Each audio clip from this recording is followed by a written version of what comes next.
Bismillahirrahmanirrahim. Assalamualaikum warahmatullahi wabarakatuh. Alhamdulillahi wa kafa, wassalatu wassalamu ala nabiyil mustafa wa ala alihi wa ashabihi ahla sidqi wal wafa. Ashhadu an la ilaha illallah wahdahu la syarikalah wa ashhadu anna muhammadan abduhu wa rasuluhu la nabiyya ba'dah.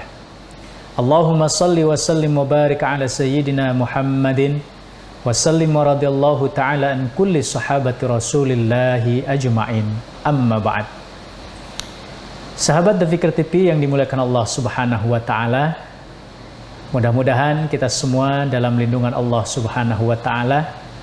Oleh karena itu patut bagi kita senantiasa bersyukur kepada Allah subhanahu wa ta'ala agar kita senantiasa diberikan rahmat, hidayah, kebaikan-kebaikan dan nikmat-nikmat yang tak terhingga untuk kita semua, dan kita dapat melakukan aktivitas keseharian kita dengan baik.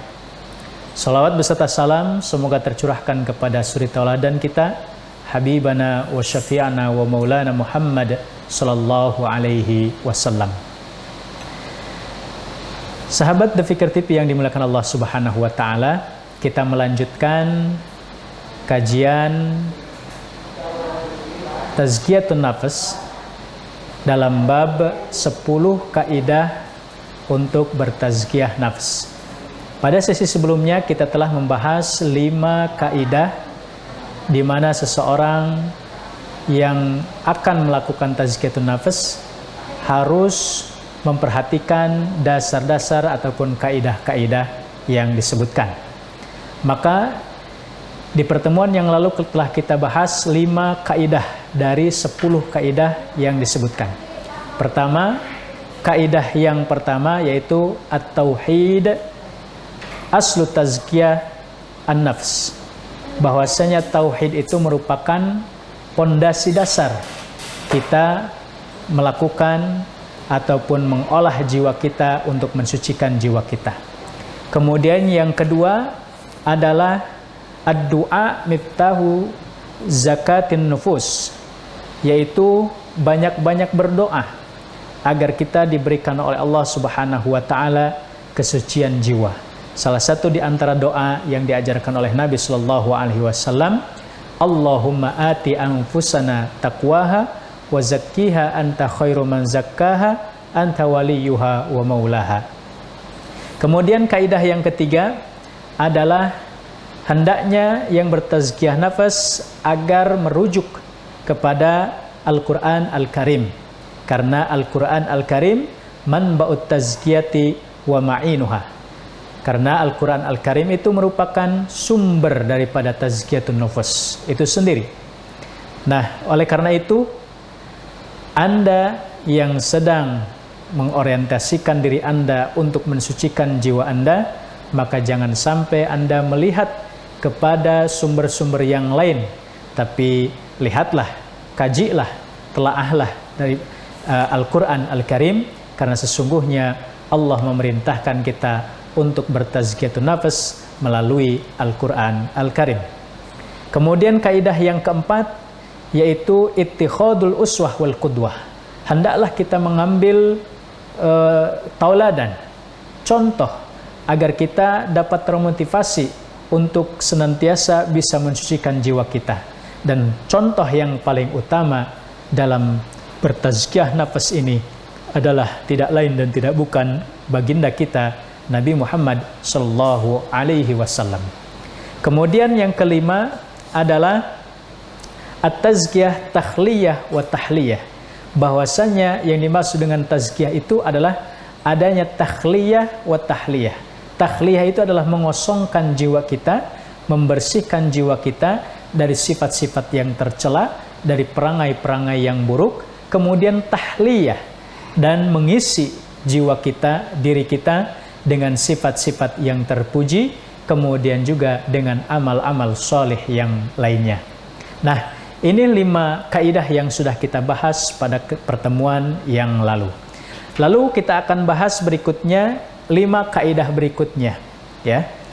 Syekh Abdul Razak bin Abdul Muhsin Al-Badri hafizahullahu taala mengatakan, al-qaidah as-sadisah, kaidah yang keenam, yaitu iglaqul manafidillati tukhraju bil insani anit tazkiyah wa tub'iduhu anil fadilah wa tuqi'uhu fir radilah, yaitu menutup segala jendela-jendela yang dapat mengeluarkan manusia, kemudian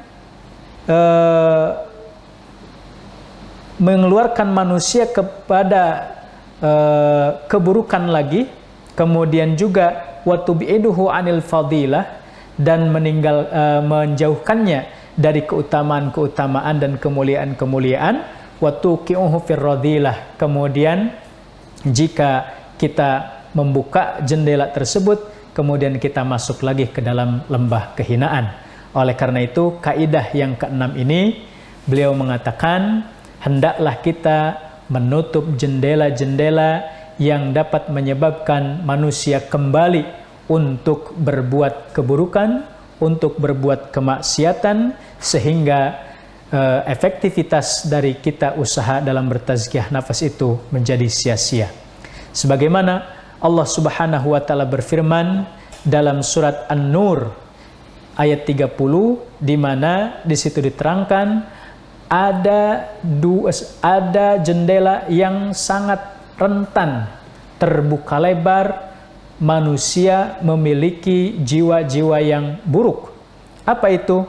Allah Subhanahu wa taala memerintahkan kepada kita, qul lil mu'minina yagudduna min absarihim wa yahfazu furujahum dzalika azka lahum innallaha khabirum bima yasnaun. Katakanlah kepada orang-orang yang beriman agar mereka menundukkan pandangan-pandangan mereka dan juga menjaga kemaluan-kemaluan mereka, dzalika azka lakum, yang demikian itu agar lebih suci bagi mereka. Innallaha khabirum bima yasnaun, sesungguhnya Allah Maha memberitahu apa yang telah mereka perbuat. Dalam ayat ini, ya, Allah memerintahkan kepada orang-orang Islam, umat-umat yang beriman, agar dia menundukkan pandangan.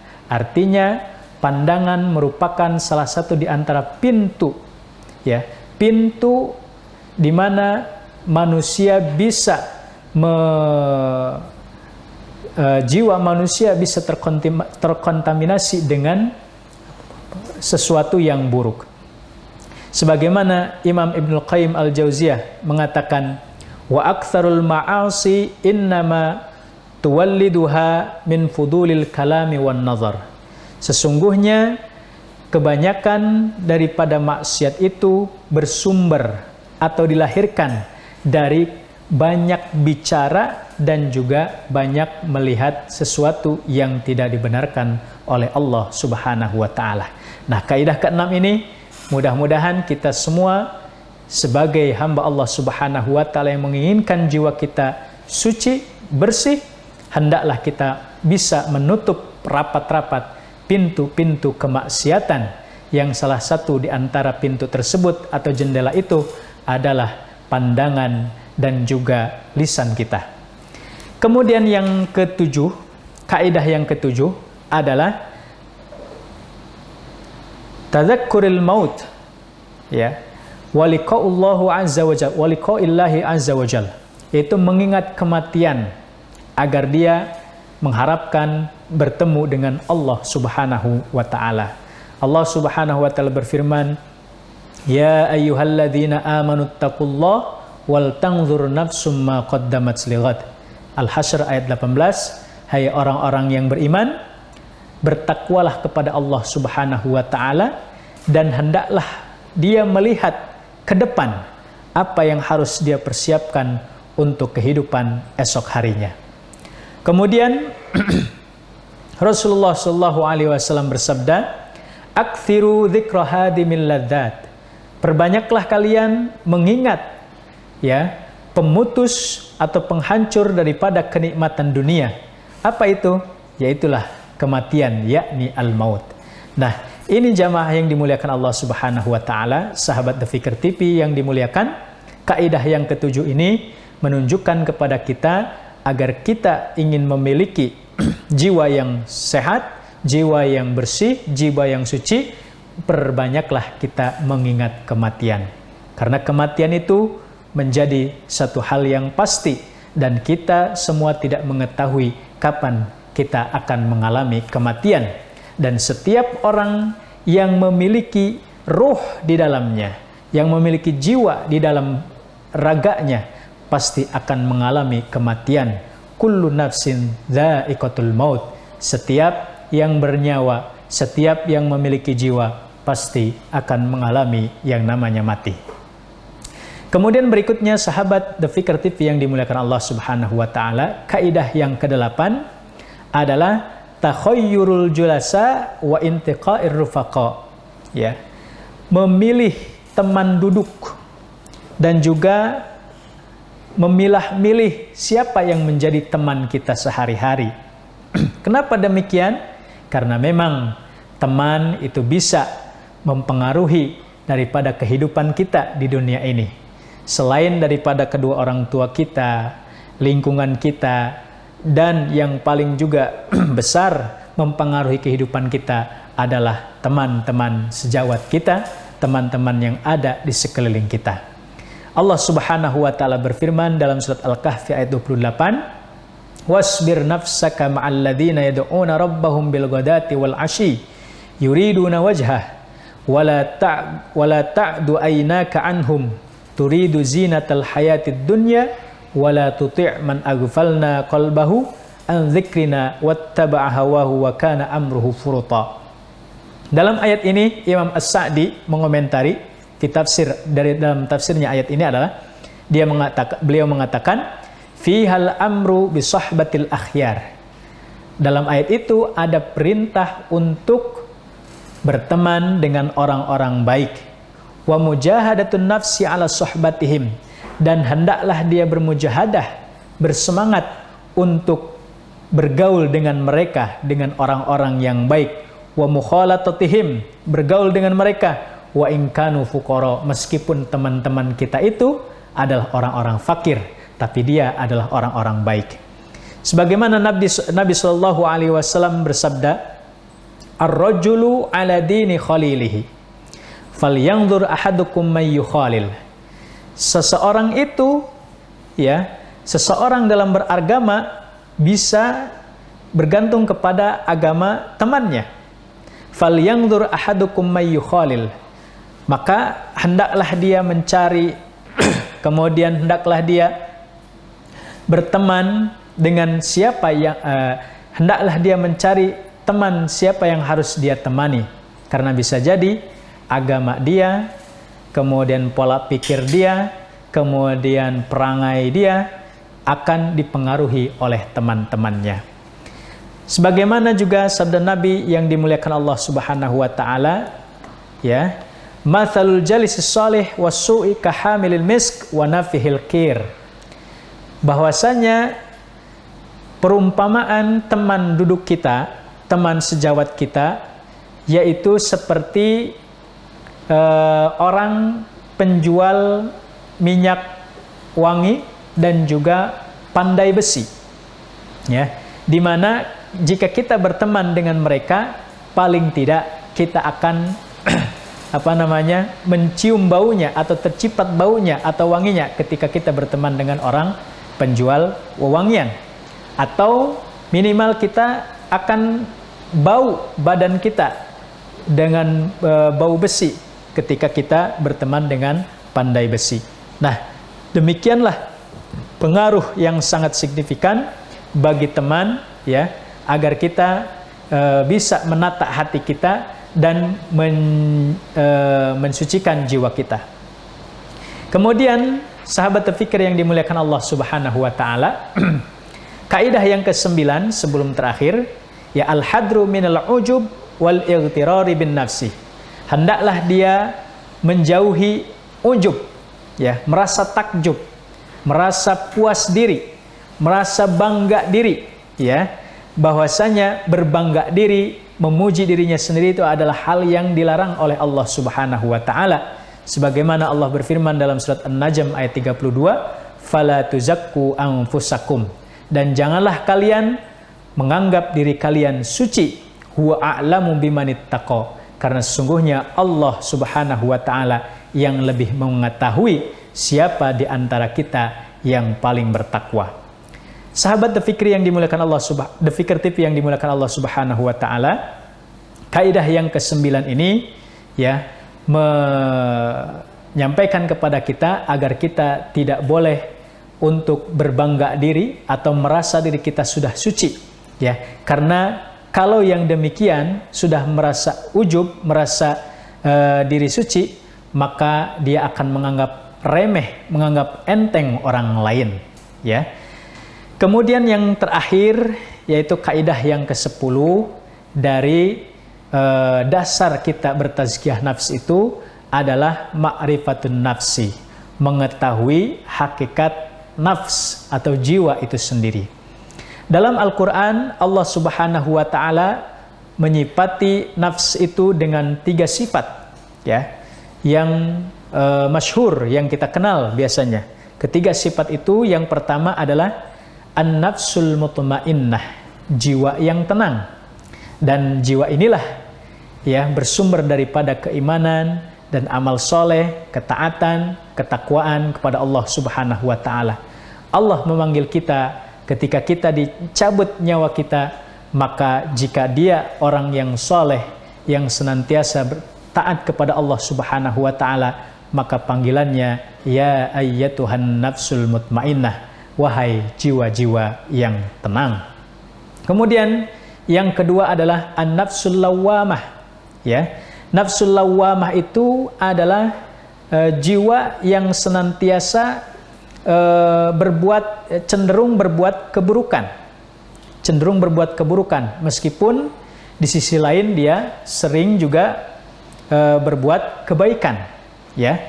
Maka nafsul lawwamah ini tidak punya ketetapan hidup, tidak punya pendirian dalam berbuat sesuatu. Akan tapi yang memiliki nafsu lawwamah ini, meskipun dia berbuat kebaikan, tapi cenderung dia senantiasa berbuat keburukan.